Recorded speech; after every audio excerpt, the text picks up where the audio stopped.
মানবতাবিরোধী অপরাধের মামলায় দুই অভিযোগে শেখ হাসিনার আমৃত্যু কারাদণ্ডের রায়ের বিরুদ্ধে মৃত্যুদণ্ড চেয়ে রাষ্ট্রপক্ষ আপিল করেছে। এ নিয়ে কথা বলছেন প্রসিকিউটর এইচ.এম. তামিম। সরাসরি চলে যাচ্ছি সেখানে।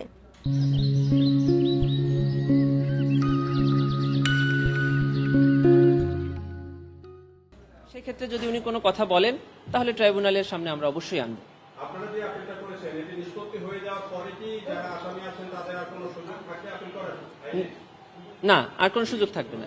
যদি কোনো আসামি রায় প্রদানের 30 দিনের মধ্যে গ্রেফতার হয় অথবা সারেন্ডার করেন তবেই কেবল তারা আপিল বিভাগে আপিল করতে পারেন, আর কোনো আপিলের সুযোগ নেই। জানতে চাই সেটা হচ্ছে শেখ হাসিনার বিরুদ্ধে এরই মধ্যে গুমের 2টো মামলার বিচার কাজ চলছে। জি। এবং এই যারা অভিযোগ তারা হচ্ছে গুমের শিকার হয়ে এসে জীবিত এসে তারা অভিযোগ করেছেন। কিন্তু যেসব গুমের এখনো কোনো হদিস পাওয়া যায়নি, মারা গেছে, এই সমস্ত গুমের বিষয়ে আলাদা মামলা হবে বা সেরকম প্রসেসিং চলছে?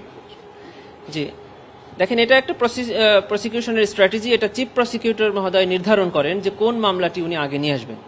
যদিও অপরাধের গ্রাভিটির চিন্তা করলে যারা ফিরে আসেনি তারা এবং তাদের যে আত্মীয় স্বজনের এই যে ক্ষতি, তারা হলো রিয়েল ভিকটিম, এগুলো অফেন্সের ক্ষেত্রে বেশি হেনিয়াস। কিন্তু আমরা এগুলো কেন নিয়ে এসেছি? কারণ প্রমাণের ক্ষেত্রে যারা ফিরে এসছেন এই ভিকটিমরা নিজেরাই এই ট্রাইব্যুনালে সাক্ষী হচ্ছেন বা হয়েছেন, এটা প্রমাণ করার জন্য এবং আইন সিদ্ধ, যার কারণে আমরা এটা নিয়ে এসেছি। আর যারা ফিরে আসেনি তাদের তদন্ত চলছে, এগুলোও ক্রমান্বয়ে চলে আসবে। জি, আপনারা জানেন যে গত 17 নভেম্বর 2025 তারিখে পুনর্গঠিত আন্তর্জাতিক অপরাধ ট্রাইব্যুনাল প্রথম রায় প্রদান করেছেন।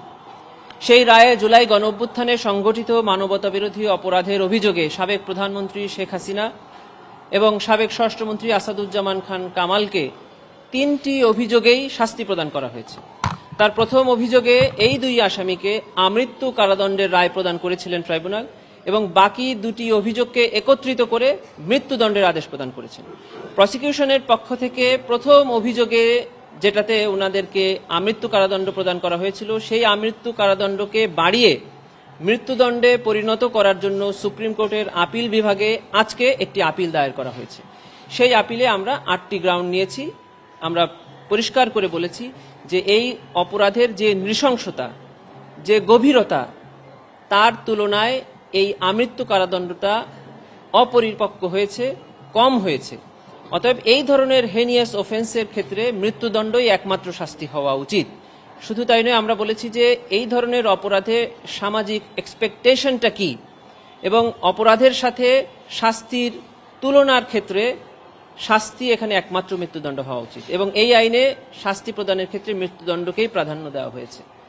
যার কারণে এই যে তাদের নির্দেশ এবং উস্কানিতে 1400-এর অধিক মানুষ শহীদ হয়েছেন, 25,000-এর বেশি মানুষ আহত হয়েছেন, এই অপরাধের শাস্তি একমাত্র মৃত্যুদণ্ডই হওয়া উচিত।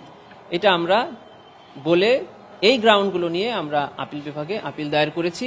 আপনারা জানেন যে 30 দিনের মধ্যে এই আপিলটি দায়ের করতে হয়, যেটির তারিখ ছিল 17ই ডিসেম্বর। 30 দিন হওয়ার নির্ধারিত তারিখ ছিল। আমরা আজকে 15ই ডিসেম্বর এই আপিলটি দায়ের করেছি। এবং আপনারা আরও জানেন যে আন্তর্জাতিক অপরাধ ট্রাইব্যুনাল আইনে আপিল বিভাগে যদি ট্রাইব্যুনালের কোনো আদেশের বিরুদ্ধে আপিল করা হয় তাহলে 60 দিনের মধ্যে নিষ্পত্তি করার একটা বিধান রয়েছে। আশা করছি 60 দিনের মধ্যে এই আপিলটি নিষ্পত্তি হয়ে যাবে।